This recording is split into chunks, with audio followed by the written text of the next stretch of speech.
Good evening, everyone. Thank you very much, everyone, for coming out tonight. This is an excellent turnout. This is officially a meeting of the Long-Term Building Committee, and I'll go ahead and call the meeting to order with the Pledge of Allegiance. If you would stand with me, and the flag is right over there, as a matter of fact. Right up top. Pledge allegiance to the flag of the United States of America, and to the republic for which it stands, one nation, under God, indivisible, with liberty and justice for all. Thank you all once again. I'm going to just briefly introduce the members of the committee. My name is... Just closer. Oh, there we go. Now you can get it. All right. Going to briefly introduce the members of the committee. My name is Christopher Thrasher. To the right of me is Craig Dutra, who is the Select Board Representative. We have Evan Gendro, Cindy Brown, and I believe Mr. John Perry is back there as well. You want to wave? Somewhere in the back row there. I do want to give just one quick shout out before we get going with the presentation. I want to really thank our assistant town planner, Dia Wheeler, who has just done an amazing job making sure all the logistics and all the refreshments were ready to go here tonight. Thank you very much, Dia. So as you know, the Long-Term Building Committee has been tasked with looking at all sorts of options for this building. Also, this study that's been taking place is a little different than previous studies that have been done because it's taking into account the condition and the costs associated with all town buildings or with other town buildings, not just the old high school. So really excited to get the presentation started right now. So I'm just going to introduce the gentleman from RGB Architects right now. I will note on the agenda there is an opportunity for public comment that's posted as the first item of business. We're actually going to do that right after the presentation, so everybody has a chance to take a look at what's on offer here tonight, and then we'll go from there. So thank you all very much. Thank you, Chris. Can everyone hear me okay? So my name is David DeQuatro. This is Andrew Barker. We're both with RGB Architects. We're out of Providence, Rhode Island. We were hired by this committee. Thank you very much for the introduction, Chris. We were hired by this committee to look at the buildings, look at this building in particular, to study what can be done with those buildings in the best interest of the town in the future and currently. What we have for you tonight is a presentation, is not answers. It's just an analysis with possible solutions. And I run this because we're about 50% done with this. We thought, the committee thought, it would be a good idea that if we kind of presented it 50% to get some input from the community. And that's what tonight's all about. So we're not going to have any definite answers. We're going to have opportunities. We're going to have different types of schemes, different types of scenarios for dollars and cents that's going to cost the town in order to do any of these, even to do nothing. So we're going to present those tonight. It's meant, the idea is to go back and forth with questions, answers, to get input, to get ideas, in case we miss something. So we make sure that at the end of our term, which is scheduled to be the end of June, we'll have all those answers. We'll put all this thing together, and you'll get a pretty good report as a result of it. All right? Thank you. Now I'm going to hand this off to Andrew. We're going to play David and I are going to switch places. So again, my name is Andrew Barkley. I've worked with David now for, 18 plus years. So a lot of times when we put these presentations together, we go a little too fast. So if I go over something too fast, or if you have a question, please ask, because I don't want this to be just us speaking. I'd like really to get a communication going between everyone here. Yep. Can you turn the volume up? Oh. Tony, maybe you can turn that up.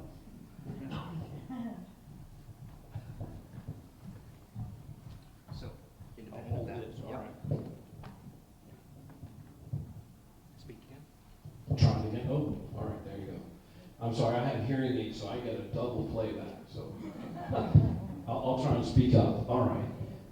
If we go to the first slide here, or look at this. The first series of buildings that we've been looking at: the town hall, the council on aging, and then the town hall annex, and then also, of course, the school we're in today.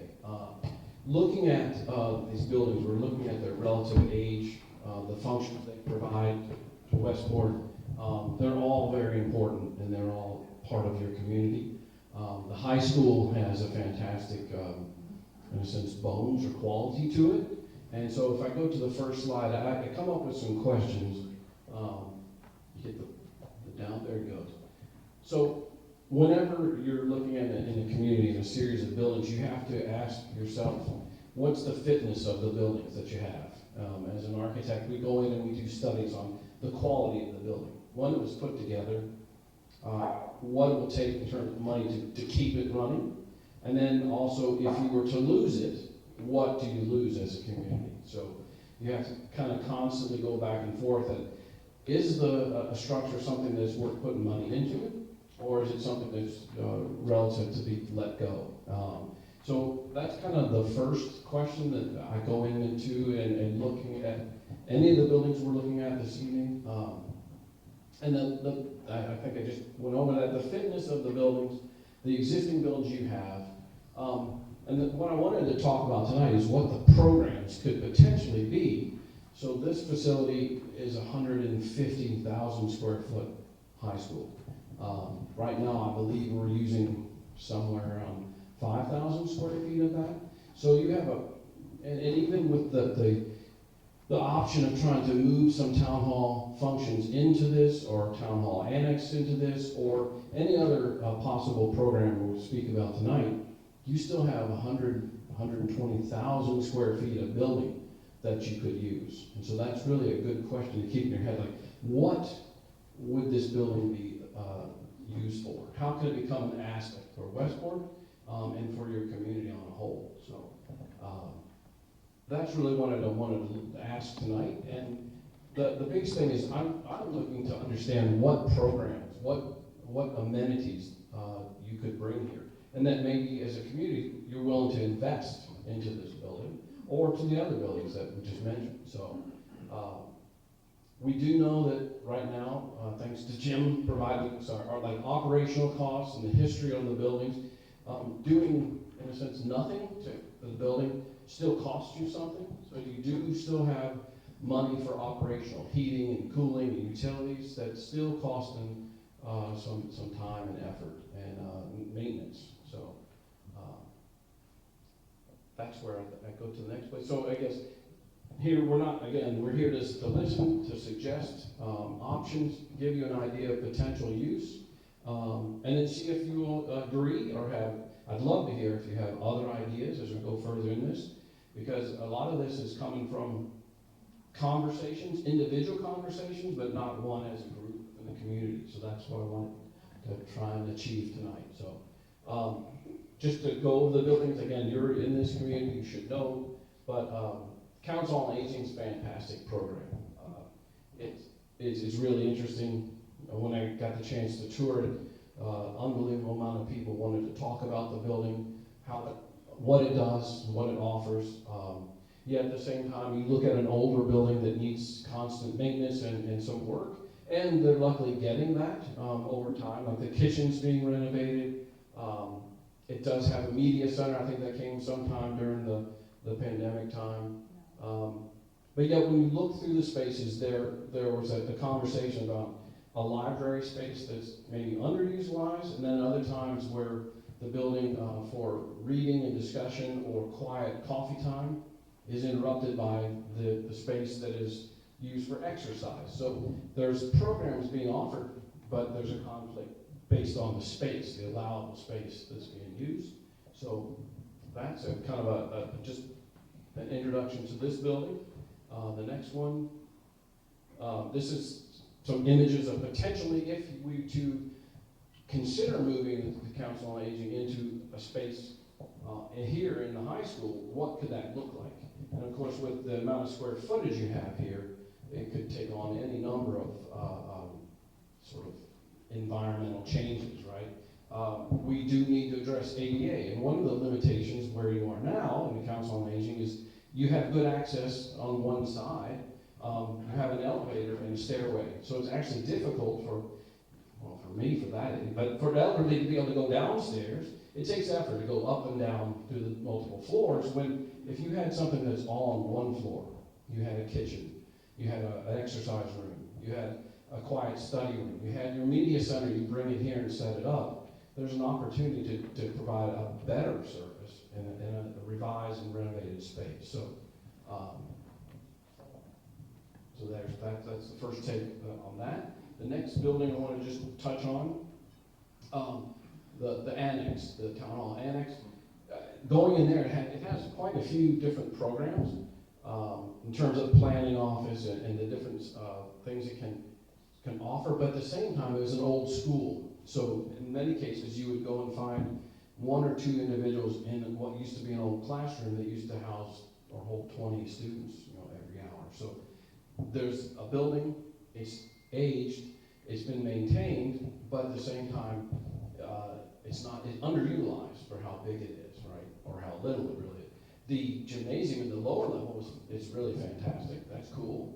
And I know the recreation department uses it, and I think there's a kindergarten program that uses it.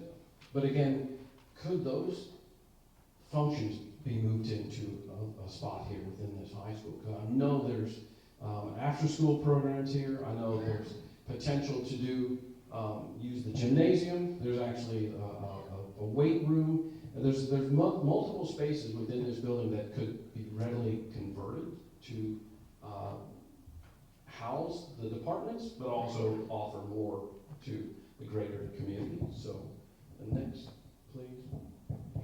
Again, ideas of what a renovated spaces could be, and it really comes back to what you envision those interior spaces becoming. You can take a classroom and convert it into flexible office. It could be adaptable office spaces. It could be compartmentalized and for quiet spaces.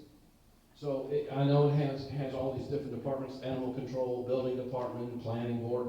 Again, all those types of functions can definitely move into what used to be a former set of classrooms. So it's very easy to be able to move and compartmentalize, because you already have the space here. You have it captured. It's just not converted for the purpose that you might put into it. Next one, please. And then we get to the town hall. Beautiful building, in relatively good shape for, I think, 1917. It's a center of your town. I understand that. It's important to feature. But when you walk through it has individual little cubicle offices. So there's really no interaction or departmental exchange, except if it's asked to be, right? And you have half the town hall functions in the town hall and then half in the town hall annex. So is there any efficiency or need to bring all the departments into one place, sort of a hub for the town hall? So that's also a potential option. So the next one, again, looking at how spaces can be infilled or provided with fairly little, let's say, demolition and remediation. It's almost like insertions into spaces.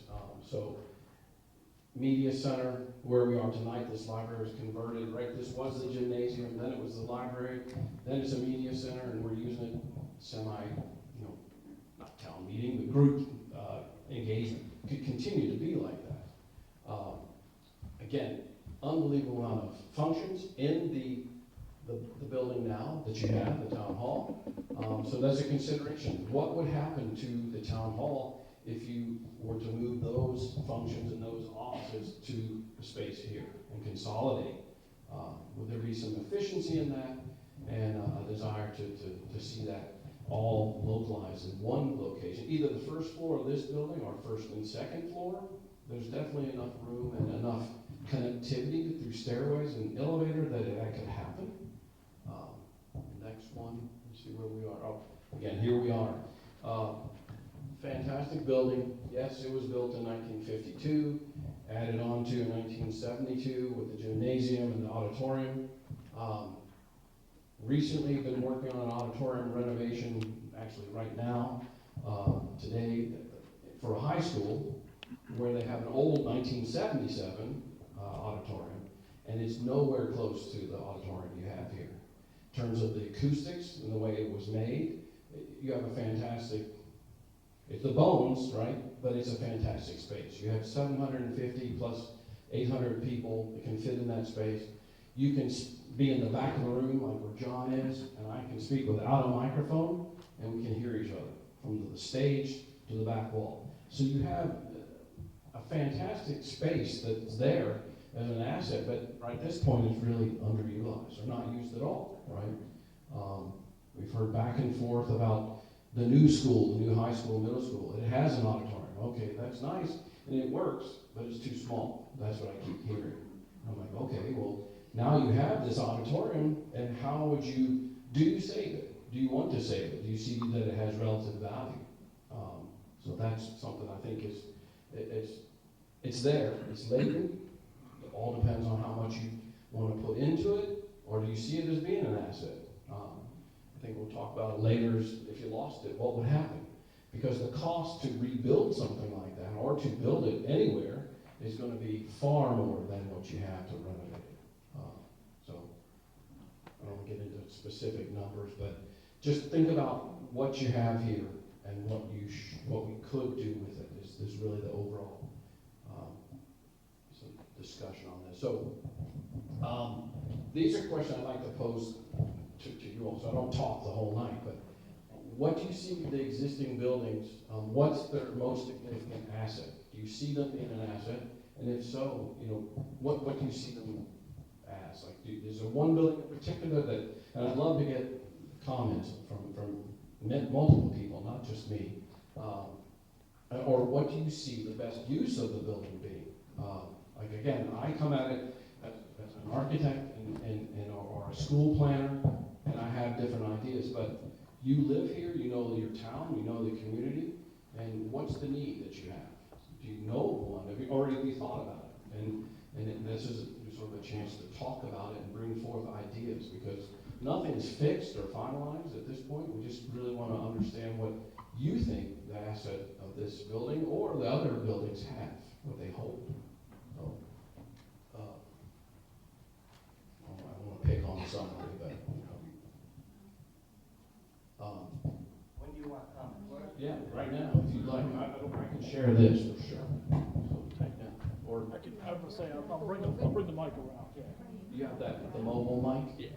Okay. You're gonna be down there? So, So if you can you see him? Hopefully you can. Think about him and. Good evening, and thank you for opening this up to the public. We appreciate it, being heard. My name is Eileen Moncrief. I am the chair of the Westport Council on Aging. speak to the audience. Oh, I'm speaking to you because it's your meeting, but I'll speak to everyone. I don't, lasso everything. A little background is that the Council on Aging is probably the one group in town that actually has put together a strategic plan. We spent several years researching, and we have published it in October, November of 2024. Some of the things that were astounding, and I'll bore you with, that over the half of the population of this town, more than 8,500 are age 60 or older. By Massachusetts Council on Aging, you have to have a Council on Aging. That is a statute here in Massachusetts in our Commonwealth. For context, this is 3 times the size of school-age children.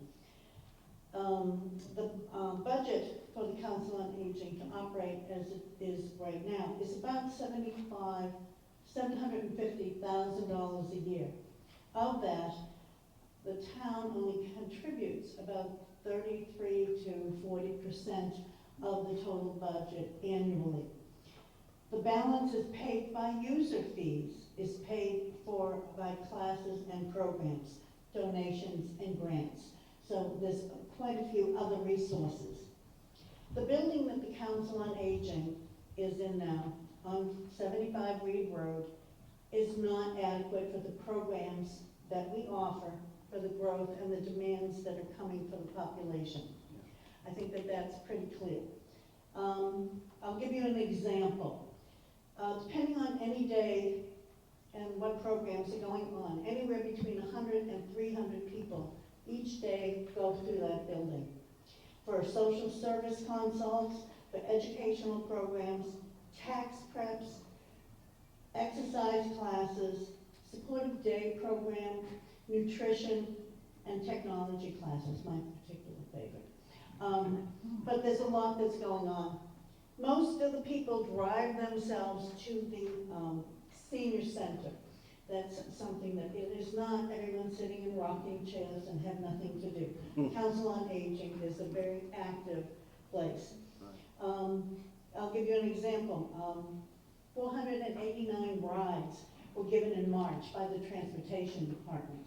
We've just about finished tax season. The AARP group probably has seen close to 800 families to work on their tax preparation from January to March. I think that's something that people don't realize. Yes, we sit off the road and it looks very quiet. People are parked in the back. Currently, there's a waiting list for many of our programs, and I think that's unconscionable, that we live in a town that we should be able to have our programs. I mean, and that you have a waiting list for an exercise class. Come on. Seniors are not, therefore, able to participate in some of these activities and programs. Our request. We are requesting for a continuing use of the existing old high school building for programs, for all programs, for the town, and particularly for senior programs.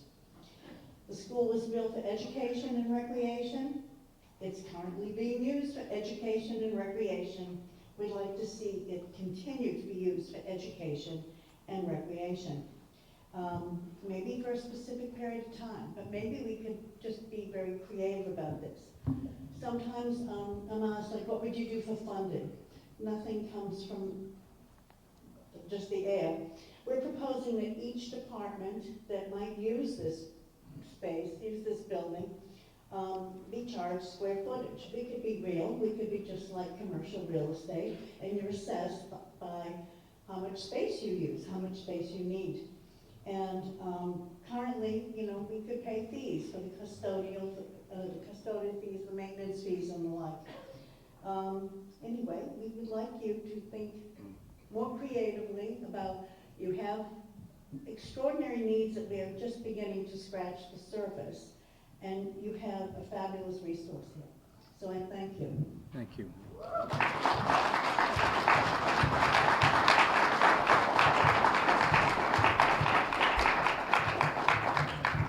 Thank you, Eileen. I'm David Lalima. I am a member of the advisory board for the Council on Aging.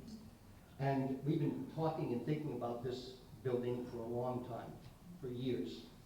And I think one of the major impediments to anything happening before now was a change of use. And we were very clear for our proposal. We're calling it the Westport Community Campus. That's the proposal we're offering to the town. Westport Community Campus for the entire town.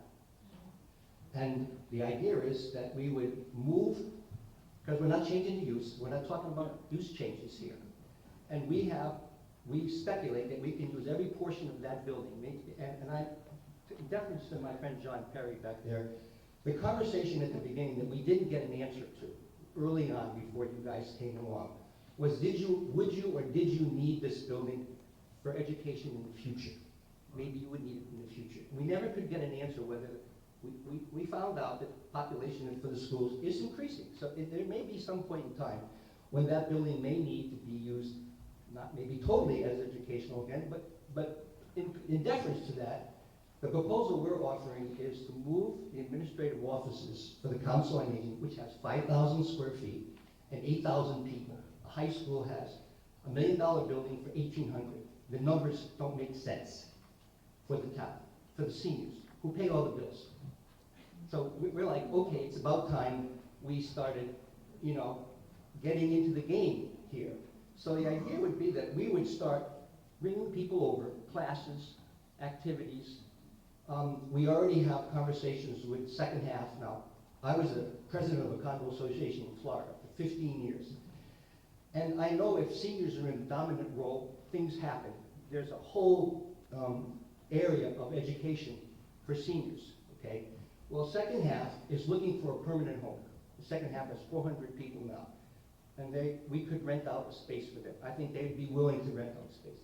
So the idea for the council, for us, the idea for this proposal is that we would be, this is, if you can listen to the budget that we have, which is $230,000 from the town and $700,000. We're doing something right, and we know how to do it right. And a lot of that has to do with Beverly Bish, who is a grant writer and an administrator, and she's done a phenomenal job. And we can put those skills into this building. That's the plan. And we would call this the community campus. We have already talked possibly with the exiting superintendent to get what is going on at Durfee High School, which is the Granite Grill. And we went to Tom and we said, why don't we have a Granite Grill here? Why don't we use that cafeteria over there, which is phenomenal? Why don't we use it for initiative for a culinary institute? Okay, but run by the kids. Okay. There are several other initiatives that we can do for the kitchen use. Every single building, every single unit in this building, the auditorium, there are several arts people who want to get their hands in that. I talked to someone the other day who has yoga programs. We could rent out spaces for people. We're not asking for money from the town.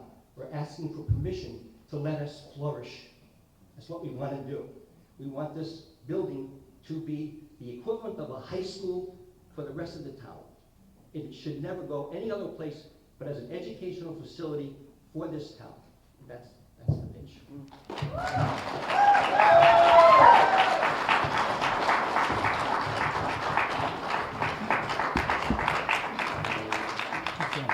Any questions, anyone else? I'm sorry, I missed your name again. David Lorene. I made a promise to Gay Gillespie, who can't be here. All right. And Gay, I don't want to read her letter, but she wants her letter in the record. Okay. So I'm presenting to you Gay Gillespie's letter that she wrote in, I think, 3 years ago, but she wanted to remind this group that it should be heard. Okay. I'm not going to read it, but I'll hand it. All right. Thank you. All right. I'm sorry. No, man. Thank you. Yeah. Any other questions? You want to go down the rest of these? Well, no, I mean, again, yes. Actually, we'll show you some of the same thoughts, so that's good. I'm right in line with your way of thinking, so. You finish the presentation first, maybe some of their questions will be answered. That's all right. I am Tim Gillespie.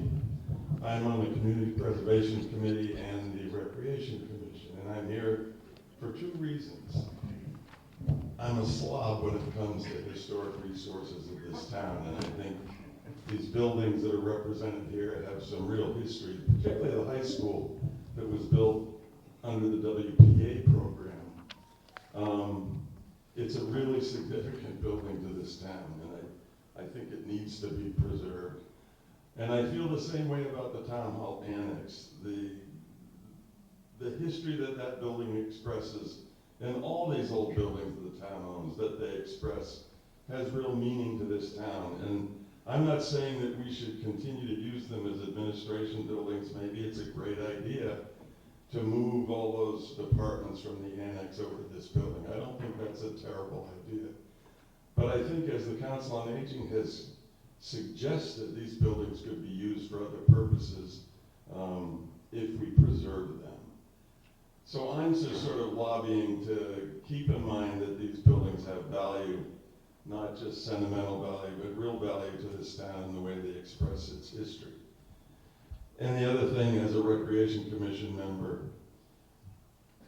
the youth sports and the adult sports in this town are pretty well represented by both money that comes from community preservation funds and volunteers that have created facilities for soccer and for baseball, softball, and built these facilities, and the town has supported them. The one activity that is not very well supported is basketball.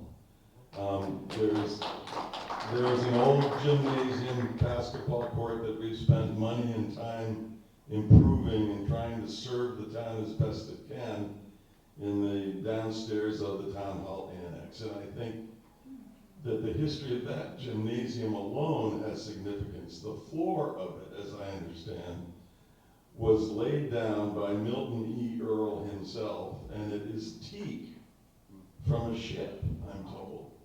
I don't know if that's actually true, but I've been told that, and I think it's kind of cool. I think we need to believe that. But anyways, recreation is worried. If the annex were to say go away as a town building, what are we going to do about basketball? It would be great to have the basketball court at the annex and have the use of this basketball court here. There is a lot of interest in basketball in this town, and I think it's time we put some energy towards that.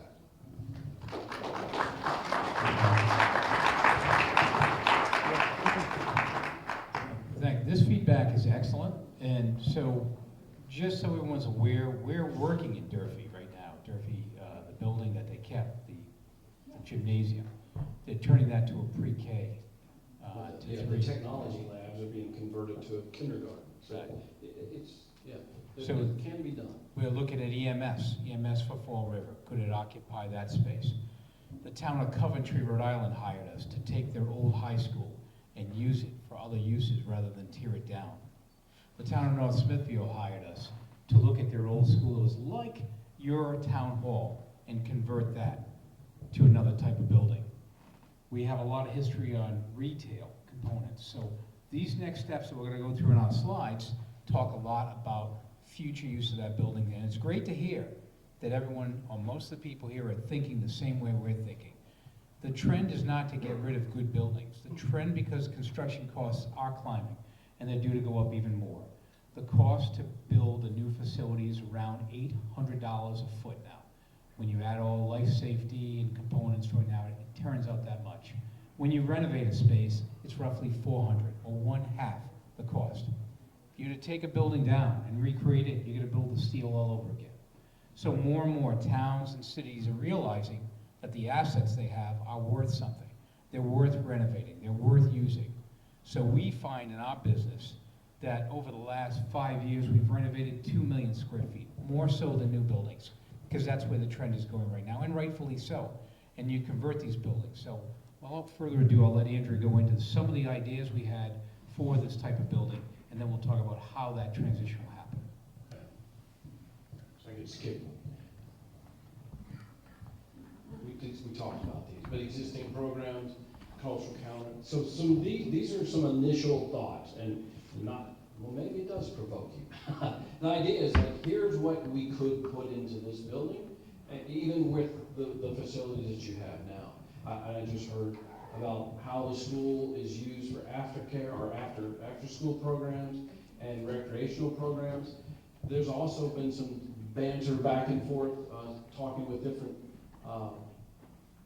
individuals within the town here about what other options, what other programs could be brought into this building itself. And the one was a theater group. There's been an interest in maintaining or keeping that the theater, or allowing a theater group maybe even come in and lease that space.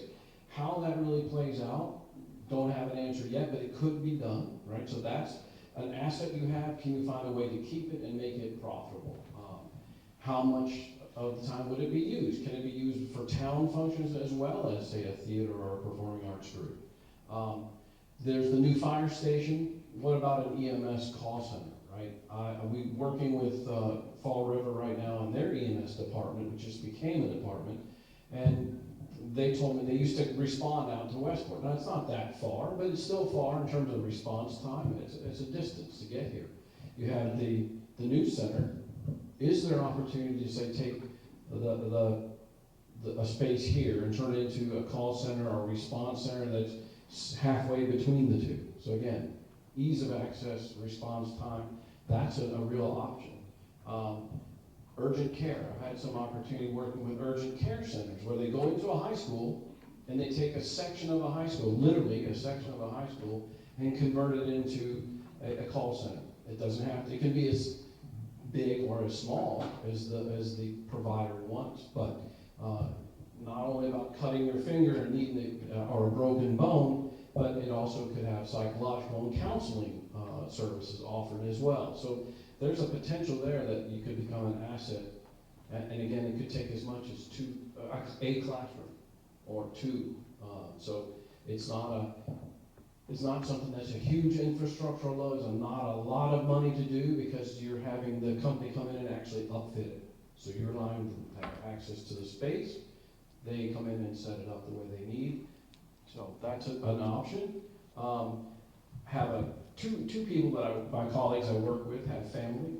One has a farm out in Westport here. Another lives literally behind the school here.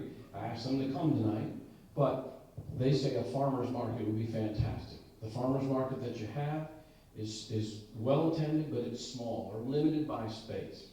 You have the fields here, which are fantastic, but you also have trapped indoor, potentially indoor and outdoor space that could be expanded to make a farmer's market or potentially sort of a year-round farmer's market. So I know the town recreation department would love to have space and have access to the gymnasium or the weight room. There's also an option that, say, a YMCA, I think, maybe at one point approached the town for access to the building. How much of it, again, they would use, I don't know. But that's a path that could be explored. Alongplex is a system, again, like you give over the gymnasium and the weight room to a company that comes in and sets it up as a public use exercise component. All right, so you have rock climbing or wall climbing, you have rope work. So it can be like a Pilates, it can be whatever. There are companies that will do that, and that becomes an asset too, because you're close to Dartmouth, you're close to Fall River, you're 3 miles off the interstate. So not only is it something that offers you as a community to use, but adjoining communities, if they found out about it, I'm sure they would be interested too. So, I got a question on that. yes. Yeah, so the Westport basketball we use the gymnasium now. Yeah. So how would that affect the kids in that program? Because we have over 200 kids in that program. In it here? Yeah, we use it probably 4 nights a week. Okay. Really 5 to 7, to be honest, we're heading in that direction. Yeah. So in 3 years, post-COVID, we've quadrupled our population of children and parents and families that come to watch these kids play. Okay. Taking that space away to start renting it out Yeah. becomes a real issue for folks. We've been able to manage costs as a fully volunteer group Yeah. to keep costs down. We have wonderful sponsors in this town that help us keep that cost reasonable to use this space for those children. The minute we start renting that out, we go back to where we were 3 years ago in COVID times, where folks were going to Longplex for practice. We lost kids to our league, we lost kids to other towns. So we need to keep that here to continue to build that skill set in town. Okay. Yeah. No, That's fantastic. That's the objective, is to occupy the entire building. Right. So you're not paying for space that's unoccupied. And yeah, and it's exactly. I wouldn't ever suggest giving it to someone else if you're already using it, right? So if anything, how do you increase that use, right? And how can it become maybe profitable as well as, right? Not relying on the town to help you fund it constantly, right? So, Yep. question. I think there's a lot of moving parts here. Yeah. And it's really important if we can concede to the fact that we keep it. There is so much energy and interest, but conflicting interest. I would say to the basketball people and to the recreation department, seniors get a raw deal in this town. Seniors So are give raw up deal. the kids for the seniors, Just why can't we simple have as that. I think. Let me just finish, I have the floor. 8,000. I'm talking right now. Please, sir, please. Okay. We have 8,000 people. I tried to get a pickleball court. You don't know what I had to go through to get a pickleball court for seniors and for everyone. We do, because we don't have a basketball court, so we know. So at this time, I tell you what we're gonna do with this, I think you've had a chance to speak, sir, and I want to hear more, but right now, I think it's really important we get through the presentation. We're gonna hold all comments until the end of the presentation, and we'll go from there. All right? We're talking about, I promise you. I'm gonna do it, I'm doing it for everybody right now. We're just gonna cut it off, but we're gonna come back to public comment, but right now, I'd really like to get the presentation through, so. Yeah, I just want to stress one thing, that this, again, we don't have answers tonight. We have ideas. We're trying to put ideas together, so both gentlemen have great ideas. I think we should maybe hold comments to the end. You see what we're proposing, maybe some added elements. Again, this is 50% done, so we're not even close to being done. So please don't think that we're throwing anyone out or bringing anyone in. It's just to get ideas. And you have space. You have A lot of space. 50,000 square feet here, right? Some of it's very specialized, like a gymnasium, but you can take a space and open up to, again, you could take a classroom and turn that into a pickleball court. There's ways to manipulate the space you have to account, I think, for both, right? So, okay. Maritime. But there was a really interesting thing that, again, council member brought up, but even idea of a maritime or a trade school could move here. Again, if the school department, there was someone mentioned future use for this building. Could you're not gonna mothball it and hope that the education department needs it, but if you have it and that's an asset that you could turn back into additional classrooms if you need them, they're already here. So very little cost for the benefit to go back if you run out of space. So, sorry, go. Okay, these are just graphics. Recreation, YMCA, before and after school program, and how this building already does that, and how it could, and again, just speaking, I'm sorry, didn't get your name, but Jennifer, she was telling me how her program here is expanding. And so she's been given an amount of space to work within, and she already has a greater need. And if we took this building away from her, where does that go? It does nowhere, right? So, again, look at the asset you have and how do you effectively use it. So, someone also brought up the idea that at one point in time, I think it was John, that UMass Dartmouth was looking for space. There's got to be some additional. So if you had leftover, you had a space that worked for not so much a charter school, but you could do a specialized school. In the tech spaces that you had, that can be converted into shipbuilding, it could be into metalwork and carpentry. It could be an expansion of what you have at the new school now, the high school, into this building. It requires some change, but you have to think of it that way.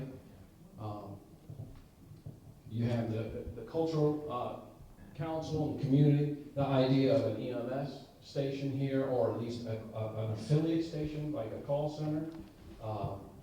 The farm to table or farmer's market, how that could be open to the lawn that's here now, and how it could also be used for something that's an indoor market potentially. It doesn't have to be big, but it all depends on how much is actually used, how much demand there is. So, next one. So this is where we are today. This is the school, all three plans.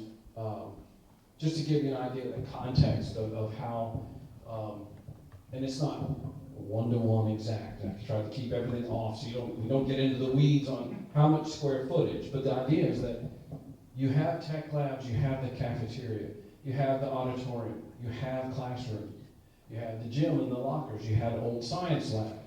All of those things are fairly easy to be retrofitted or used for different purpose. Just the decision is what you decide that purpose becomes or how it's used effectively.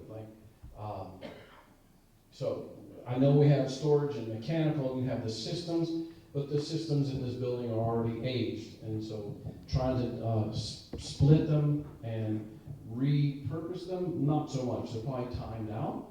You have to think about almost compartmentalization of what goes into what particular zone of the building and how it's controlled. So that gets into more mechanical and electrical, but it's something to consider, and I think it goes into cost. It's going to take some cost to be able to modify, but it's going to cost you to do nothing as well. So I think I'll go over these fairly quickly. This is, if we took the town hall, the council on aging, the town hall annex, and we keep or expand the school facility, this is how within the building now, or could be, put into this building. And you see there's some extra or leftover spaces. The next is an option the next slide is an option to keep those same conditions, but fill them in, bring them in with additional program, EMS, a community theater group, indoor-outdoor market, farmers market, expanded after-school programs or rec. Didn't forget the rec. So that whole sports complex could be down the end. So again, there's many ways that individual components within the school could be reconsidered. So maybe that's it. One more? Is that it? Oh, no, that's the same one. One more slide? Oh. All right, so now didn't break to give you a chance to talk, but hopefully that put some notions in mind. I would like to hear, I'll let David talk to you about money and options and how you might be able to achieve this without getting too far into cost, but here we go. Thank you. Thank you, George. So one of the things we did before we came here, we didn't know how many people were going to show up. We didn't know if people were in favor of it, so we kind of looked at this thing very vanilla, and then we put some numbers together to support it. The building costs a lot of money to support. So we looked at some of the use of funds currently. We looked at repurposing those funds into this new building and relocating to specific areas of that building, and then alternative funds and then potential revenues. Those revenues could be those private type of establishments that come in and lease and rent those space. Remember, Andrew said there's 155,000 square feet. So if you go back to that plan, we're only a small area right here. So there's plenty of room to do different things around there. It's how you plan it, how you phase it, and how you, now I don't expect the town of Westport to do all this themselves and organize it. Then you hire a property manager. The property manager comes in and they look at all those stuff. You got real estate managers that'll come in and they'll start leasing some of the spaces that are assigned to public spaces. So next slide. So these are some of the cost models that we worked on by the data we received. So in general, these are some of the costs to run these buildings. Just the general cost, so it adds up to about $265,000 for the town hall, the senior center, and the town hall building. This is the cost to the town. So this isn't private grants that come in or private monies that may come in, just the cost to the town. The existing high school cost per year is $360,000. That's just the way it is right now, $360,000. When you look at the increase in the high school, we estimate that if you use those other components, just the senior center, the town hall, town annex rather, it would add approximately $100,000 to utilities, to heat, to some of the infrastructure build out. And then that total savings is about $165,000. So picture you had 3 houses paying 3 electric bills, 3 heating bills, 3 taxes. Now you're consolidating that to 1 building. There is a cost savings for that 1 building. One gentleman said we shouldn't get rid of the annex. We're not suggesting getting rid of the other buildings. There are historical significance to those buildings. If they're repurposed into something else, they would have to remain that historical character from the outside. So you could really use those or keep those as assets or sell those assets, but you couldn't take down those assets because they're protected. Next slide. So this is, you took that $165,000 of potential savings and you did a hypothetical 30-year bond, it would be equivalent to about a $2.5 million bond. The money you're saving supports $2.5 million with no increases, no taxes, right? So what does that look like? Well, you take 20% of that bond for soft costs. And one of those you have to pay architects, engineers, you have to furnish it with new equipment, new furniture, you have a contingency. That's about 20% of your budget typically. That gives you a net of $2 million. Then you divide that by $400 a square foot for renovation costs, and you come out to about 5,000 square foot of renovation. So the cost savings of consolidating those programs into this one building will give you enough money to support 5,000 square feet of renovation space. Now, what does all that mean? Well, it means that that's money you don't have to come up with. That's already automatic in your budget. So that's cumulative, and I'll explain that in a second. So a bridging bond is a bond that you need to support because it doesn't happen overnight. So that's money you need to support that transition until that money comes back. Renovations. Renovations. Next slide. So some of the other infrastructures that this building will need if you stop putting all these functions in it is, there was a bond years ago to, I think it was $20 or $25 million bond to bring water and sewer, and that got defeated. That's why I left the TBD up there. That's an alternate. That's public water, public sewer. If you didn't go that route and you went private, so in other words, you went well and septic, you're looking at $3 to $5 million of upgrades because it's not that one use. So traditionally, a high school, an elementary school, middle school, they have kids that come in. Most kids don't even use the toilets during the day, but they're provided for those spaces, and they're concentrated uses. Once you start turning the use around the building to multiple times of the day, multiple types of uses, a cafe or whatnot, it may increase with the change in use.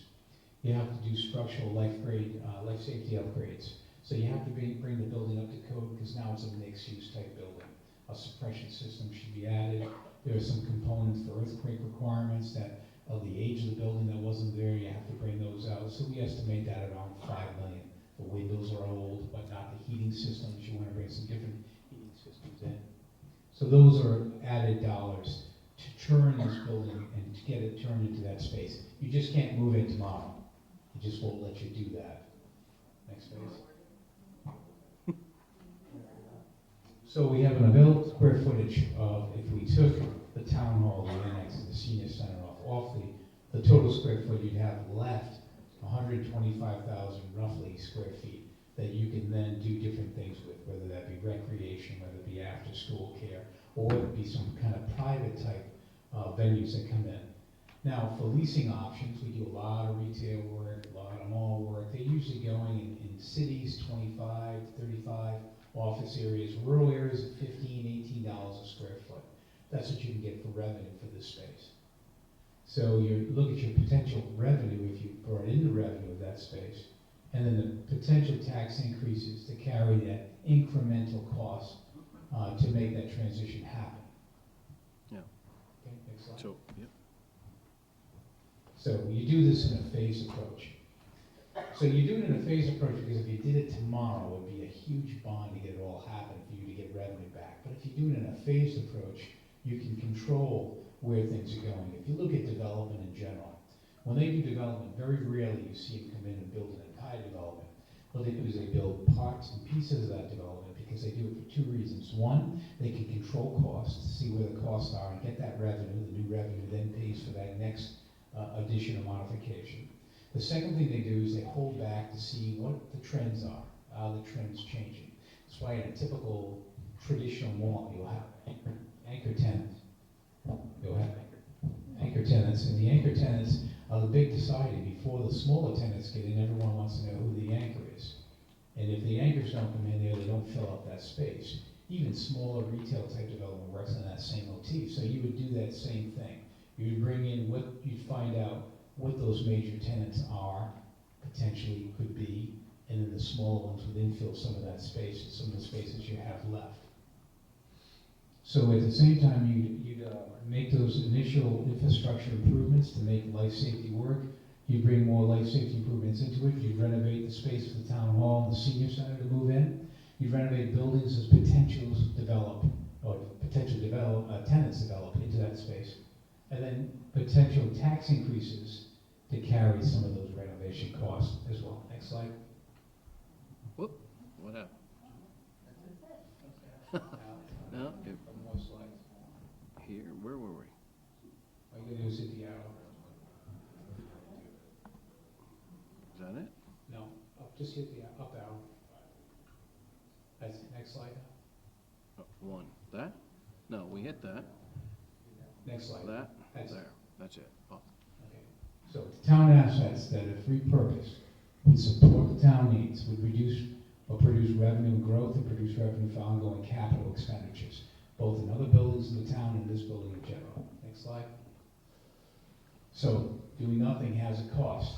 So if we do nothing, thinking that it's just gonna kick the can down the street. Remember, it costs $360,000 a year for the maintenance of this building. Maintenance will continue to increase in the buildings. The roof will continue to get old. The masonry, if you notice when you walked in, the wooden columns are rotting on the bottom. That stuff will continue. New England weather is the worst weather for buildings, where one day you can have 85 degrees, it can go down to 27 degrees. So materials expand, they contract, and that's how they deteriorate over time. So if the town expands into the maintenance of the building to demolish the high school, let's say the nuclear option, we don't want to do anything. We want to take down the high school, we want to keep the fields. We estimate to take down the buildings about $3.5 million. That's to remove it. Right, to take the building down. This building we're in, we would keep the sports fields. The town sells the land, so we keep the fields, you sell the remaining land, and you can take other revenue out of that. The town builds a brand new town hall, Council on Aging. We estimate that to be about $16 million. Again, $800 a foot, not $400 to renovate the building. And there's potential tax increases to taxpayers to carry that renovation and increase the demolition cost. Yep. So all options produce potential tax increases. And one option could produce revenue back to the town, which provides revenue for ongoing capital expenditures. So what we did in this study and what we're continuing to do is look at all your options. The options to explore renovating, the options to take it down. The bottom line is it is going to cost some kind of money, and we're going to move to that direction. Our next presentation will have those actual dollars and cents of those different options. Again, with your input tonight, we'll be able to identify, like we heard so far, some of the areas that are really strong areas that people want to stay in the building and want to occupy the building. That'll give us an indication of what's left in those areas to develop and potential revenue that could support renovating that building and thereby reducing some of the cost to the taxpayers. That's the next step. Yeah. That's the next steps. Right? I think that's it, right? That's it. Chris, you want to open this up? So, first of all, thank you very much. That was very, very good presentation with a lot of details in there. Right now, I do want to open it up for public comments. I'm going to ask that you try to limit your comments to 3 minutes each, and I'm going to give a preference to those who have not already spoken. After which we'll go through anybody else that wants to speak. So if you have any comments or have any questions, please feel free to, I guess, line up at the mic. Actually, I think would be the best way. And if you just identify yourself, and we'll go from there.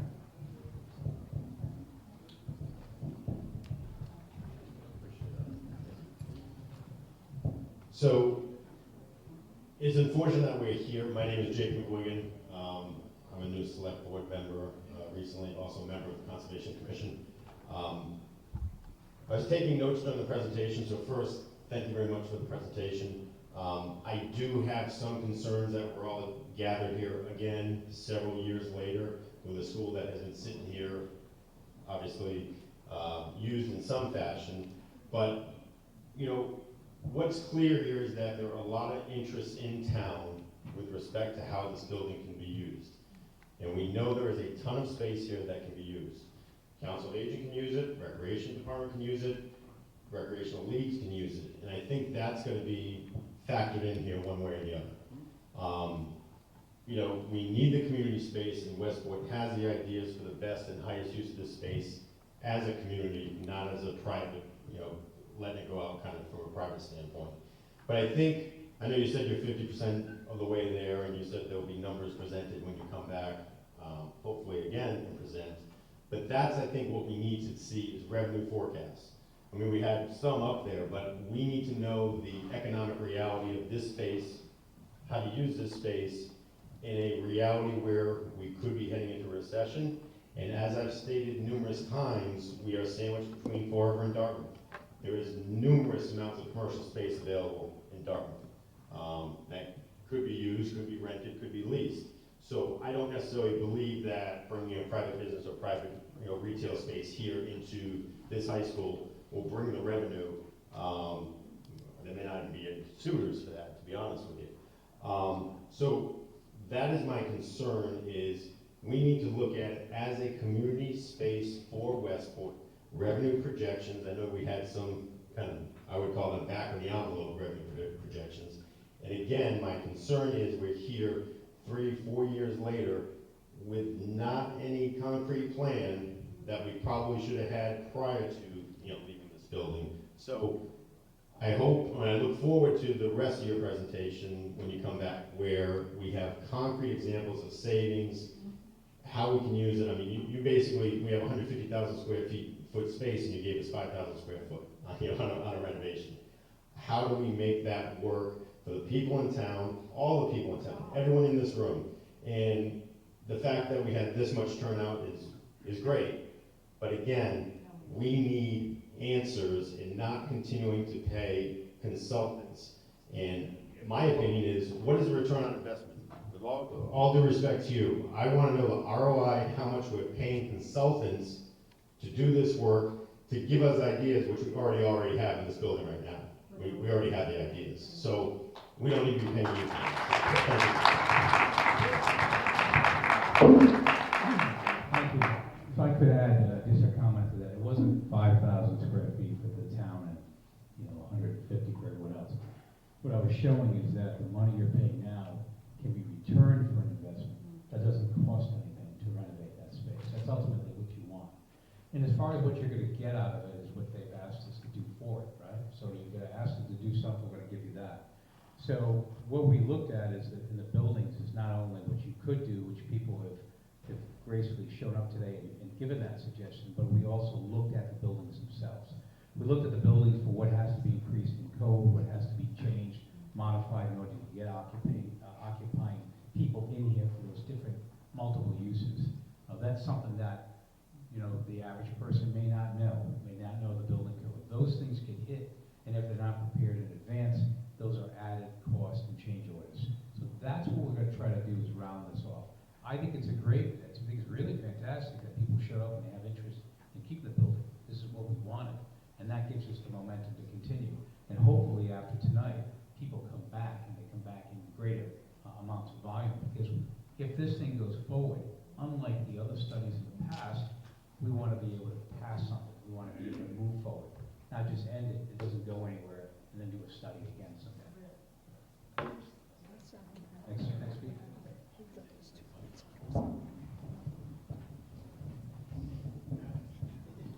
Hi everybody, my name is Keith Dias. So I'm a small business owner here in town, and I'm also a member of the Recreation Commission.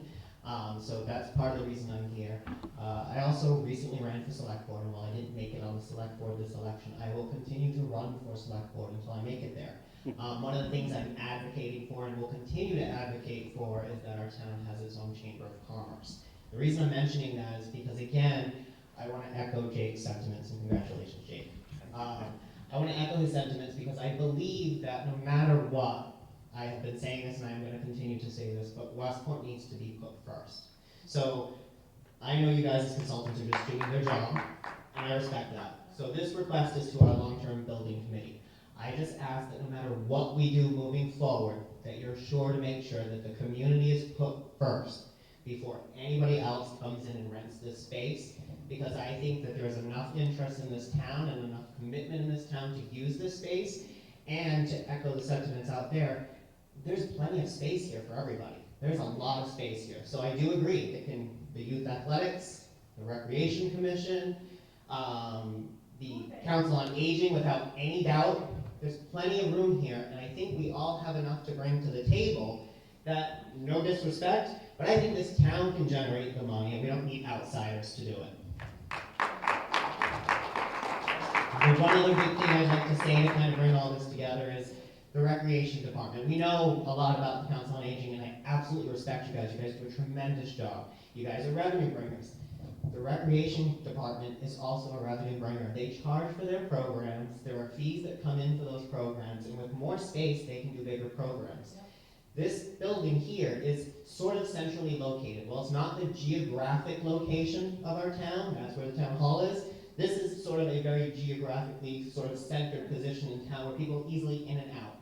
A lot of people don't realize our recreation department programs aren't just open to town residents. It's also open to outsiders, and they actually pay an additional fee. So again, with more room, more space, and easy access in and out off of 88 and 195, we could be bringing in other people from other communities participating in our town programs. Again, rather than renting to outside people.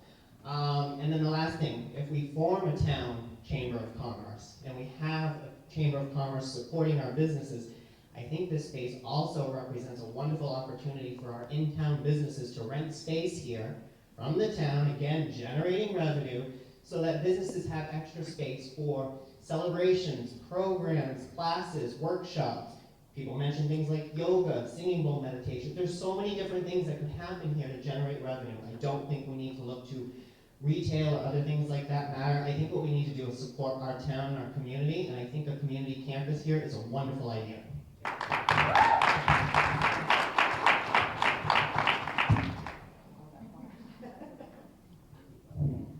Hi, good. My name is Jennifer Schaubs. I'm a community member, as well as the director of the out-of-school time program, which is actually located here, housed in the former high school on the other side of the building. I say that because I don't think a lot of people know that in the community. It is run by the Westport Community School System. It has 105 children. Got a hold of it. Yeah, I think it's the cord. We have 105 children currently enrolled in the program, and that is year-long. That is before school, after school, during school vacations, and in the summer.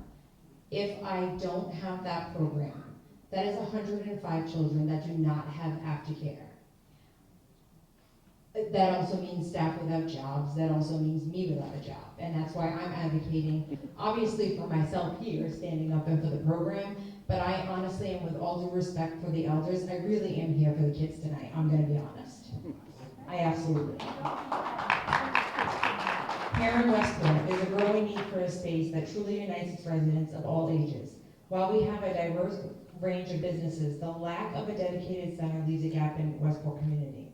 A community center is more than just a building. It's a hub for social interaction, an opportunity for education, recreational activities, including what's been an extremely successful basketball rec program on all levels. Childcare, which is obviously near and dear to my heart, and other early education opportunities, and is essential for building a stronger community. One of the most profound benefits is also its ability to foster social connection. In an increasingly busy world, many people feel isolated and disconnected. A community center provides a space where individuals from all backgrounds and ages can interact and build relationships. This is particularly important for Westport's vulnerable populations, such as our seniors and our young people, who oftentimes experience this isolation. By offering a variety of programs and events, a community center has the potential to create a sense of belonging for so many. Additionally, this center plays a vital role in promoting educational opportunities, from literacy programs for children to workshops for adults. These centers provide access to resources and skills that empower individuals. By offering these educational opportunities, a community center can help to provide individuals with the tools they need to thrive, maybe even setting them up for future employment. This building is already vital for recreational activities such as sports leagues, which promote not only the physical, but let's not forget the mental well-being of our children in this community, and more importantly, the children in this community that need so much more. This is particularly true in a community like Westport, where the access to such activities is limited. In conclusion, the space should continue to be an asset for our residents. I sincerely hope that we can work together to build a stronger and more connected future for Westport. Providing a safe and inclusive environment for all will not only improve the quality of life for residents, but will contribute to a healthier community as well.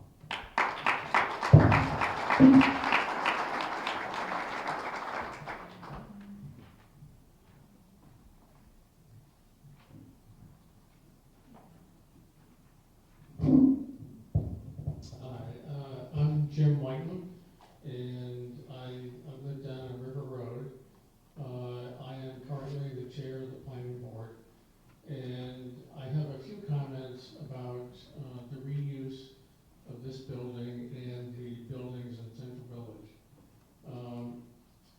I believe that this building could house a large community center and a COA at the same time and share some of the assets. I think successful community center would be like a YMCA that would have facilities like gymnasiums, weight rooms, maybe even a pool, maybe in this room. And I think, and keep the basketball court, use it for exercise during the day, and after school, it's kids, on the weekends, it's kids. I think that those kinds of things are very, very important for Westport to do. If you want to look at a very successful community center, look at the Whitensville community, or the Whiten Community Center in Whitensville. It is used all the time. I've been there during the day, and it's chock-a-block full with older people. And then when school gets out, it transitions to kids. They have 2 pools.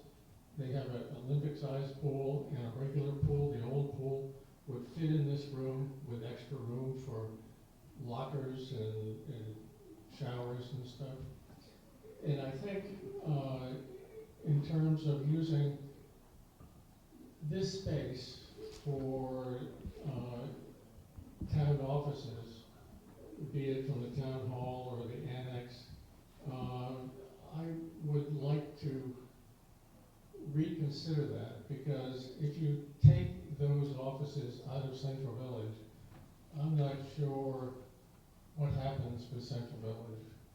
It is part of Central Village. And if you remove them, I don't know, do we have a town center? I don't know. I just think we need to be careful. And if we're going to be redoing space here for town offices, it's probably going to be the same cost as redoing office space in the annex itself. And I like the funky old building, and I really don't want to see it sold to somebody, and I don't want to see it demolished. I think it'd be crazy to knock this building down. I know that there is some people who say just get rid of it and sell the land. You could not recoup the cost of taking the building down with selling this land. So I think the other thing I think we should think about, and I don't know if anybody has on this committee, is this would be a good location for congregate housing or veterans housing. And you already have places for them to be in the winter inside. You have a cafeteria, you have a kitchen. You have everything you would need, and it is a sorely needed use in this whole area.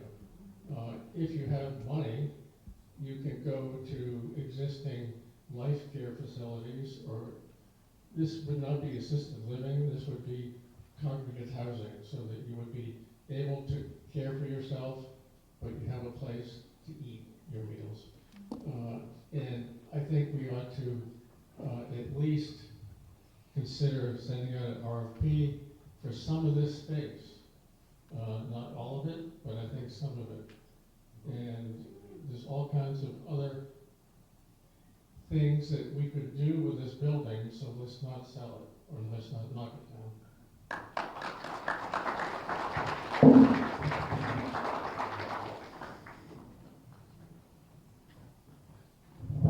Hey folks, I was speaking earlier from Westport Basketball League.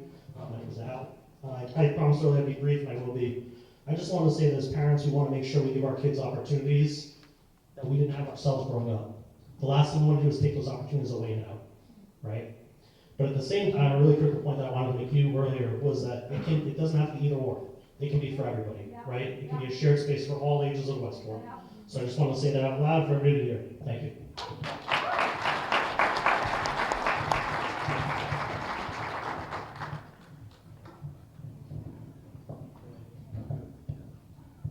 Hi everybody, my name is Weston Thurston. I just kind of wanted to touch base on a couple different things quick. One thing that I did see them put up there before was about an EMS 911 kind of center or whatever.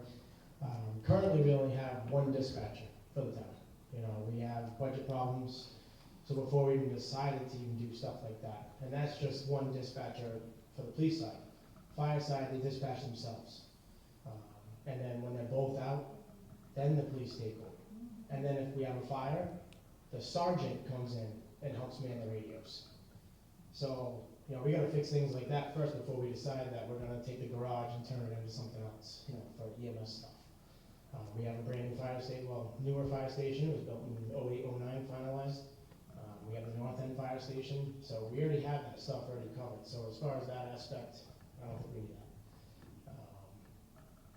Kind of as everybody else has kind of already touched base on, yeah, you know, there's so much here to be used in this school for everybody, and I really hope that this time with this, you know, setup that we have with these consults, that we don't just kind of sit on our hands and, you know, bypass it like we always usually do. It seems like we just say no to stuff, and then down the road we pay millions and millions of dollars more, and it's just kind of frustrating to keep seeing that happening over and over and over again. And I just hope that at the end of this, we have a great outcome, and we have something that everybody in Westport can enjoy.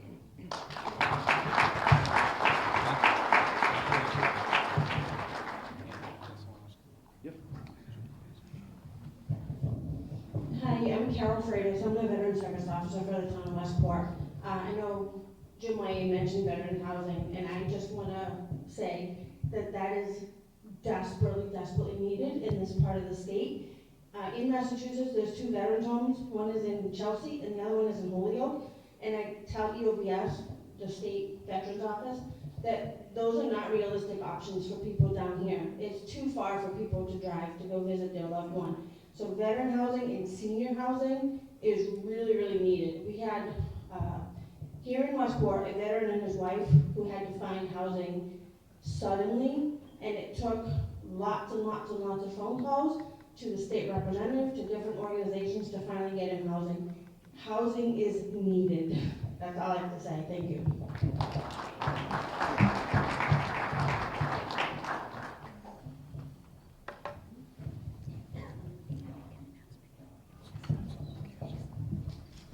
Hi, my name is Connie McCoy, and I am the director of the Supportive Day program at the Westport Council on Aging. First of all, when I say I am strongly in favor of keeping all 3 buildings. I am a historic preservationist, and I think we would lose a lot of the character of Westport by getting rid of Town Hall. Council on Aging is very special. It was redecorated because of a $200,000 grant from an administrator, a teacher in Westport, who wanted to establish something for seniors. And thanks to our board and our friends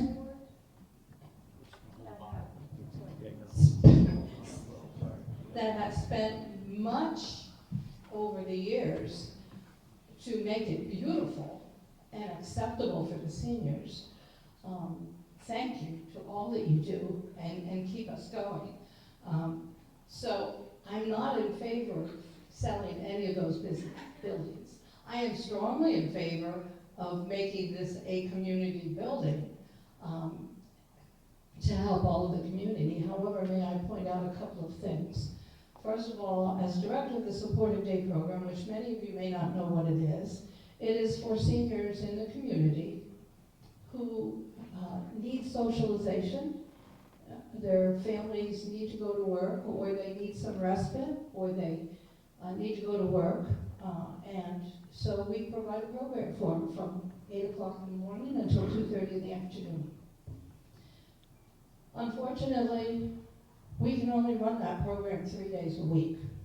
And a lot of those seniors have to go to inferior programs in Fall River and New Bedford because we don't have the space, okay? Because we are sharing that beautiful building with many other wonderful programs, sports programs, aerobics, Tai Chi, yoga, so many things that go on at the senior center, okay?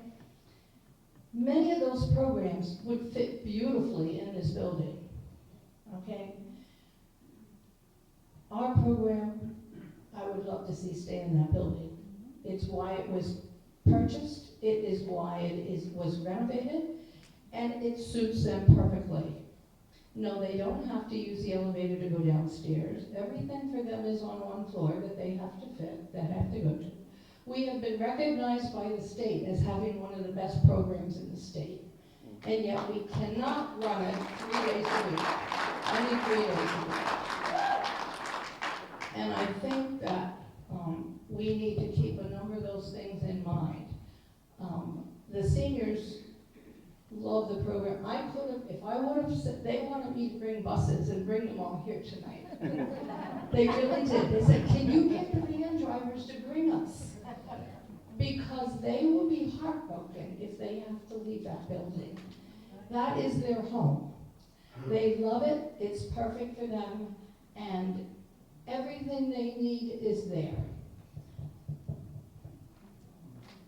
We could run a fantastic program in the current building if all of the other wonderful programs could relocate here.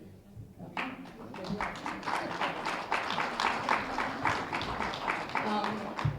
We have a lot of wonderful people on all of our boards, and the things that go on over there, he told you before, are wonderful. But we do need more space. We need more space.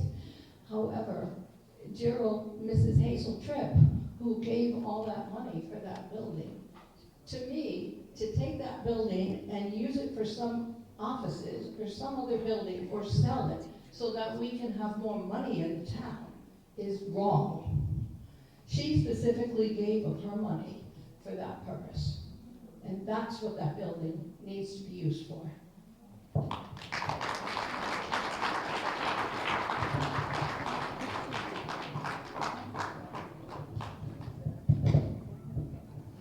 You can hear me. I am so thrilled to see so many people here who are invested in keeping this building for community use.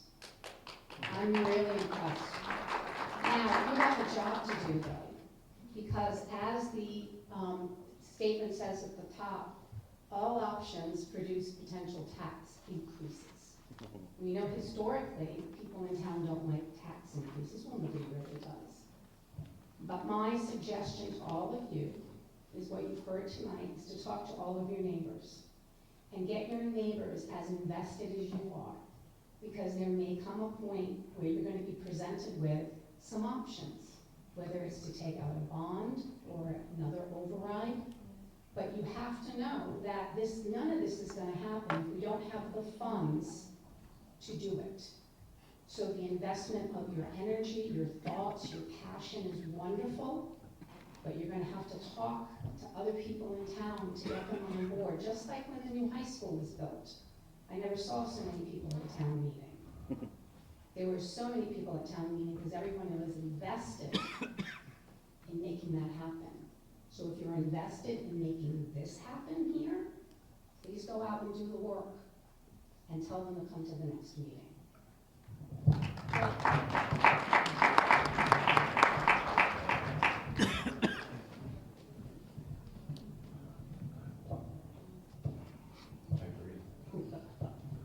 So this will be quick because I hate being up here and I hate being on the microphone, listening to everybody.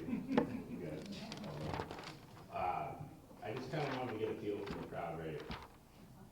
How many of you went to school here? All right. How many remember when this was the gym, was it not? Yep. Right? That's right. Now the gym's down there.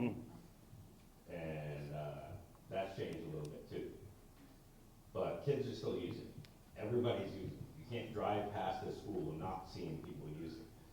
What I'm kind of upset about is why we can't service every senior in town at the Council on Aging when they could be using this building right now. Right now. There's nothing. Give me a good reason why they can't come in here right now and use it as it is. Building codes. And no offense, guys, but if you tell me the heats don't work and the windows don't work, it's about 90 degrees in here. So I'm pretty sure the building's pretty solid. Building codes. Okay. So we can go back to the building codes, deal with them every day. All right? This isn't a abnormal thing to be able to deal with business. We don't have to pay consultants 3 times to come up with answers of a town full of people that do this kind of work on a regular basis. Now, getting those people to come out, be part of the community and talk about it is the battle. I mean, 1,700 people showed up to vote, 1,700 people out of the town of Westport. And we wonder why we don't have the things that we need. But this building doesn't go anywhere. This building needs to stay. And to say that, you know, we use Phil to bring up this area of the building, now I can show you the pictures, guys. I can show you the pictures of my grandfather with the cows right down here. In the back at the wood line, when that was wetland. This was always dry land, this is what was hay. This town has a lot of history, this building, this property has a lot of history, but that's not why I'm fighting for it. I'm fighting for it right now because of the fact that you guys could be up here right now using this building. If we're gonna pay for the cost of maintaining the building, why not use it? Because they're using it down the other end nonstop. And when you don't use something, what happens to it? Falls apart. Right? So you're just gonna what? Kick it and say, well, we're not gonna do it. You get another consultant. We're gonna get another consultant. Let's talk about it a little bit more. And then it's gonna rot out underneath you. And it's gonna cost you 10 times the cost. I mean, I just ran out and bought a whole bunch of material 2 weeks ago because everybody's scared over tariffs, and they're gonna jack up the price. The steel's going up. Everything's going up 25%. Why? Because we talked about it on the news. So what do you think's gonna happen in this building? When you finally get around as a community to come up with an answer of what we're gonna do with it, then it might be too expensive to keep. Maybe that's what they want. I don't know. That's all I can say.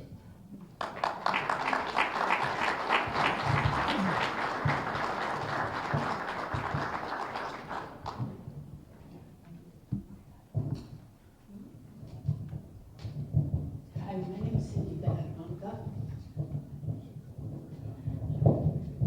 Hi, my name is Cindy Badabunga.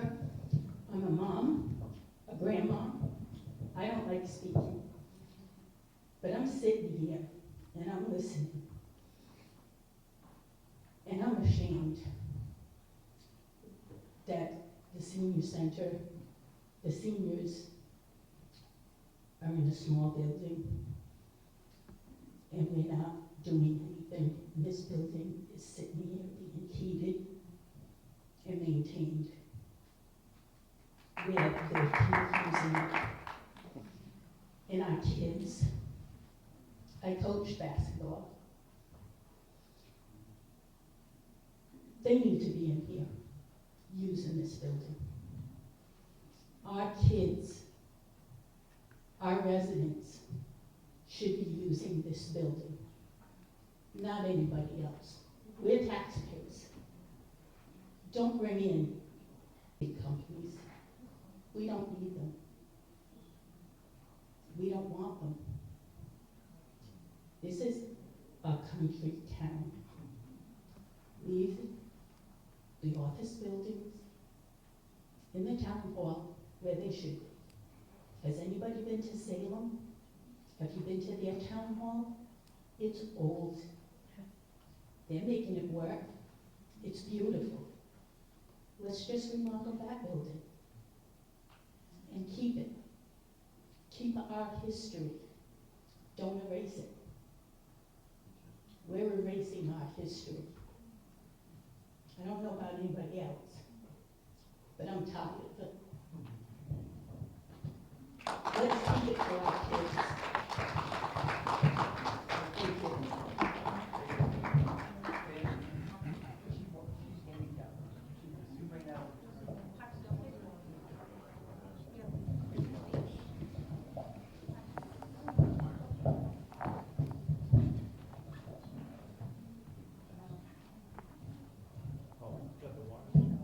Yeah, right.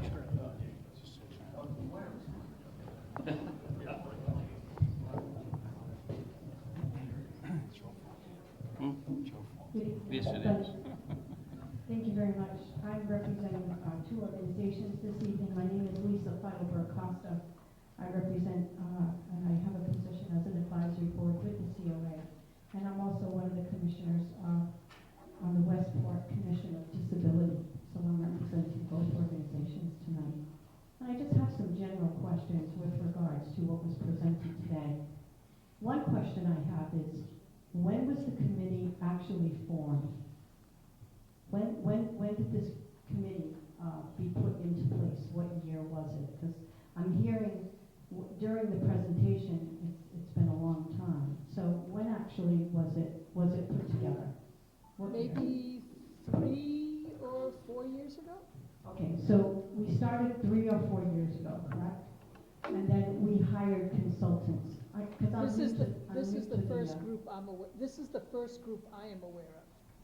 Okay, so my next question would be, is this the only committee that Westport has put together 3 years ago for this purpose and this high school? No. No. So it goes back further than 3 years.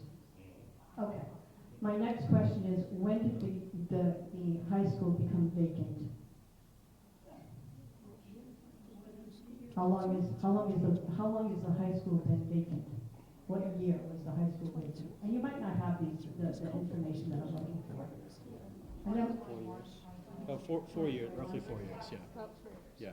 2021, 2022. And then my next question is, how much money and where did the money come from to hire the consultants? How much money did we pay the consultants? That was a town meeting yeah, warrant article. warrant article was approved by town meeting last year to And how much was that in? The total was 200,000, I believe. I think it was 200. 200,000. So 200,000 we paid this fine company to do their due diligence to present. Is that my understanding? So No. it's taken 3 years to get to. No. There were, So I can answer a couple of those. No, there has been a couple other expenditures, but again, this was approved by the town meeting. I will just say that I've been on the committee now for, I think, a year and a half, maybe almost 2 years now. I will tell you that this study that's happening right now is what I was hoping to do as soon as I got on the committee. But how many years have we been looking for answers with this particular company? How many years? With this company, this Yeah. is only within the last few months. 3 months? I would say 3 months or so. So the different, I just want to say, I agree wholeheartedly, it's taken too long to get here. No, I just want that simple answer. So my simple answer, This question- company has only been on this project for about 3 months. Okay, but we've been looking for answers, is it safe to say, for 3 years? Yes? So we initiated 3 years ago to get answers, and 3 years later, we have the first meeting. And I'm gonna assume that RFPs went out to support all of the numbers that you actually presented this evening. Where did all the numbers, based on revenue and all of that support material come from? Was that just for the demographics that you researched independently, or was it actual RFPs that went out that supported the necessary information for you to deliver us this evening? Answer that. The numbers I presented this evening for cost of the buildings, you mean? They came from the town?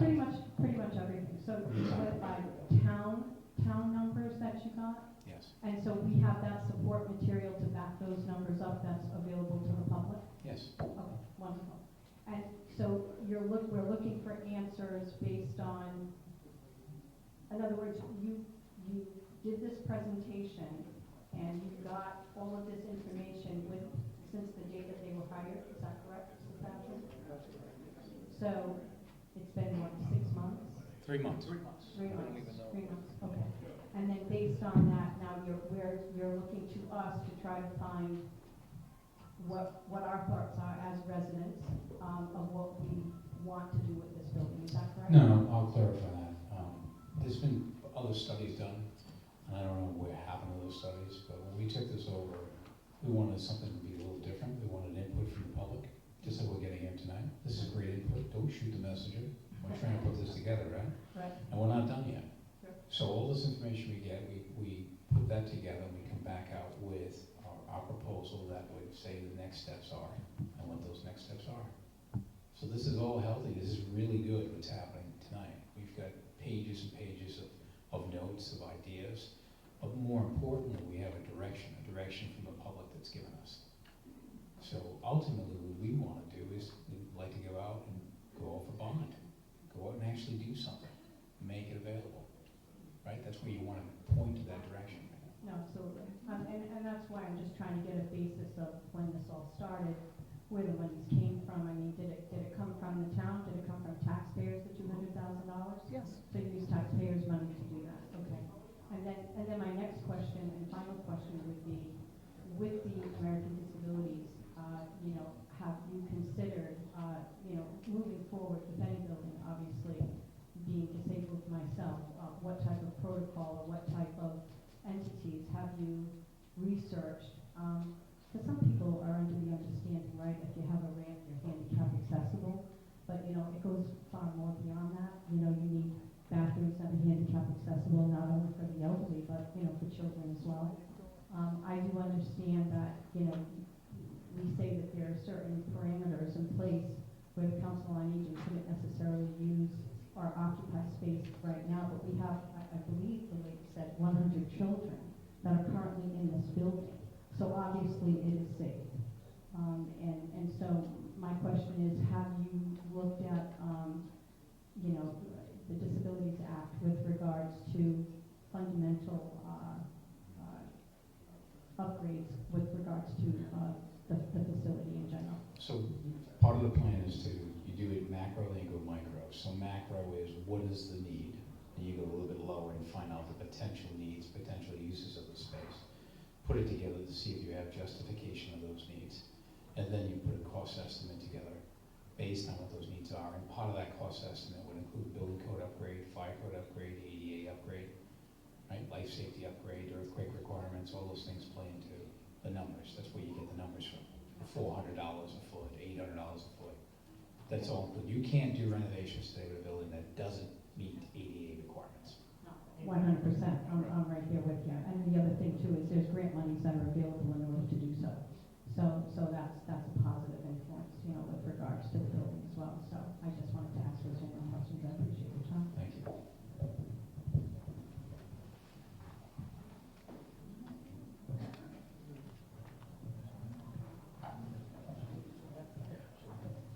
Good evening, I'm Jane Dufault. Actually, I graduated when there was a stage here.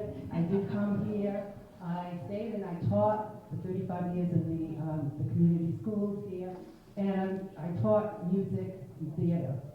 And when we got over to the new school, it is beautiful, it's brand new, but the stage is nothing like what we have here. And I'm so excited to hear the positive things that everybody's talking about, keeping this building, because there's so many things that we can do with it, and especially that auditorium. The music and drama teachers, we've been talking about it since day one, because our stage, it is new, but it's long and narrow. It's not the theater. When they go to exit stage right, they end up in the kitchen in the hallway.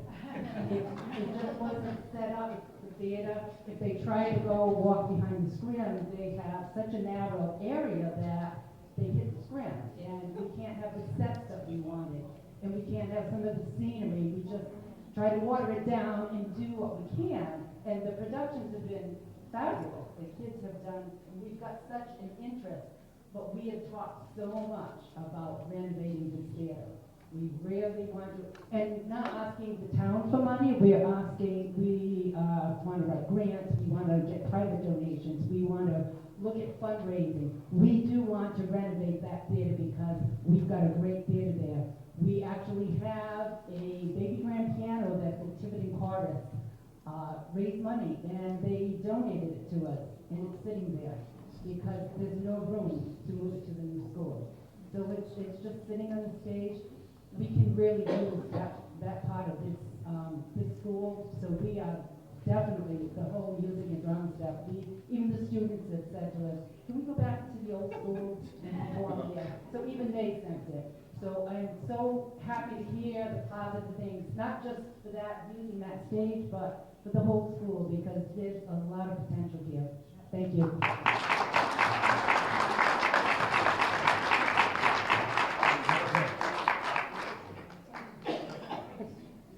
Real quick. Two more, I'm gonna cut it off. All right, this is just gonna be real quick. It's more a question for the consultants over here. I don't even, know if this thing's working. We probably all can hear you. Do we got volume there, or you guys cut me off? Yeah, we can hear you. Okay. All right, so here's the deal. You guys are getting paid how much? What was the contract? Contract was for $150,000. $150,000, okay. And there was how many studies done prior to you guys coming here? I don't know that. Can anybody answer that? I couldn't even, probably at least. Can anybody answer that? Anybody in the room? So it was, We got two, there's at least more than one, right? it was, to my, Did you review that data? I did. Okay, so you reviewed all that data. So then how do you not know how many studies there were? I got them in a group. I don't know how many times they were commissioned, how many times the commission. Yeah, I would have lost my job for that. But anyway, it's, no offense, guys, but really, the reality of it is, the amount of money they're getting paid by the town to do a study, you should have at least known how many studies were prior to it and what the data was from each study. I think I said I did, yeah. No, you don't know what the data is from each study. You know what they are combined over time. You can't tell me when the studies were done. You can't tell me who did the studies. If I went into my workplace like that, Sir, I wouldn't you have didn't done. ask, you didn't ask that question. I did ask the No, question. I asked you how many studies and when were they done? You're shooting the messenger right here. I'm trying to I'm not advocate shooting- I'm for the not benefit shooting of the the- town here, you're coming Listen, after us. I'm not Listen, shooting the messenger. I'm asking you to answer a simple I question. know you Okay, did so one study before the us, last thing I'll ask you, and it was based on housing. the last thing It was I'll a ask you, result, yes. because I missed the beginning of the meeting and I may have missed this, so I'm gonna give you guys the opportunity to tell me. We talked about ADA compliance. yes. Okay, I know the polling stations failed. Okay? To the buildings as whole, in the town buildings, you did a study of the whole town buildings, all town buildings? No, How many did you do? We didn't study town buildings, we reviewed the program in there, we Okay. interviewed people in there, and we looked around. Well, then I stand corrected on that. But you should also know that they are not ADA compliance at Briggs Road. Yeah. At all, for the fire station and the voting place. I would be hard pressed to say the annex is. So you're giving numbers on those buildings? You just mentioned ADA. Up there, I listened to you say it 2 people ago, but you don't have that information. So I'm just saying that it's not entirely true. And no, you can, Thank go you. ahead. I'll listen to a rebuttal if you want and answer it, but, The question about ADA yeah. is would any study or any renovation account for ADA? It has to. So the answer is yes. It had nothing to do But with. you don't know the condition of the building. You don't know the condition of the building, so you don't know what's actually gonna cost. I have. You have, but you just told me you didn't study the building. I didn't say that. I did study the building, so. No. I will not be shushed, Chris, because I'm asking the question. Did you study the building or did you not? Are you? I also can offer a little bit. This is not the end result. And This is merely. No, this is just another conversation about another building. I just wanted an answer. You didn't study the buildings, you're not doing the buildings, but you mentioned ADA, right? Do you want me to answer the question, you're gonna keep asking me questions? I'm gonna ask you. What are you gonna do? What are you gonna do? You're gonna ask questions, I'm gonna answer the questions. We looked at all the other buildings to establish the program size, said you didn't look at to the see other if they fitted. Yes, I did say that. I was gonna present it with the buildings. Ladies and gentlemen, what you're seeing here could be a problem with the bond passing in the future. You all have to be on the same page. I know there's people that are bitter because of past bonds not passing, because you're in a building that doesn't meet what you wanted to do. We're here tonight to try to solve that problem. And coming up here yelling at us, trying to catch us in a lie and some conspiracy theory is not going to solve your problem. It's going to come together. You have to come together, right? You have to make this thing work. So we want to come together. We want to come back with an approach. And then the next steps would be to garner all the support in the town to get a positive bond passed. That's what we want to do. So we can all poke fun of each other tonight, and that's not going to do anything but set us back. And that's why we're here tonight, to get that kind of input. Thank you. So at this time, we've got one more person who was lined up, I'm gonna cut it off after this one, forgive me. Hi, thank you very much. I'm Bill Moncrief, I live on Drift Road, and I've heard a lot of interesting things tonight, and I appreciate that we have input for this study.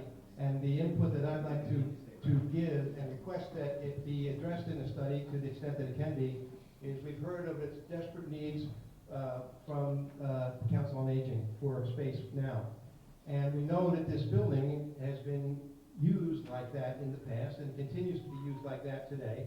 And so what I'd like to know is that if we could have a little part of the report to say how much of this building could be used currently, if not an interim use until we do something else, but currently right now to meet the needs we have right now, and if we don't do alterations for it, we just use the space the way it is, just the way the children are using it and the way the athletics are using it. Can we do that without triggering costs for increased code and that sort of thing? So my respectful request is, could we have that addressed in the report of can we go forward and use the building the way it was used initially and the way it's currently being used, but just expand that to be more inclusive until we do something else, or perhaps that becomes the use. But that's my request.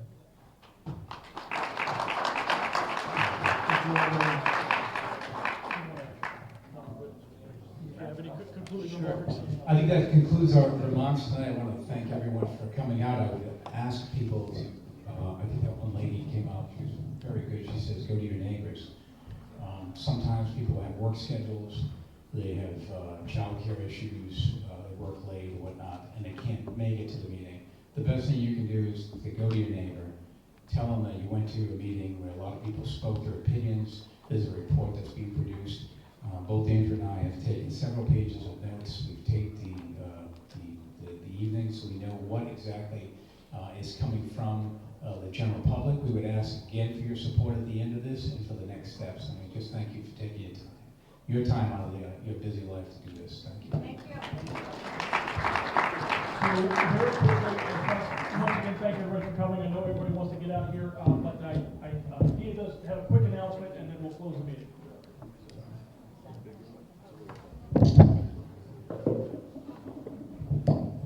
Hey everyone, and some of you maybe didn't get to meet everyone. I'm Dia, the assistant town planner here. Thanks for coming. I just wanted a quick survey. How did y'all hear about this, and like how should I spread the word for the next meeting? You can just call it out loudly, project. Facebook. Okay, I'm hearing Facebook. A lot of people said that.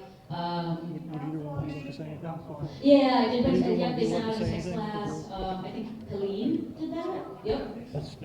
Okay, I feel like social media is kind of the best one. And then, what do you think?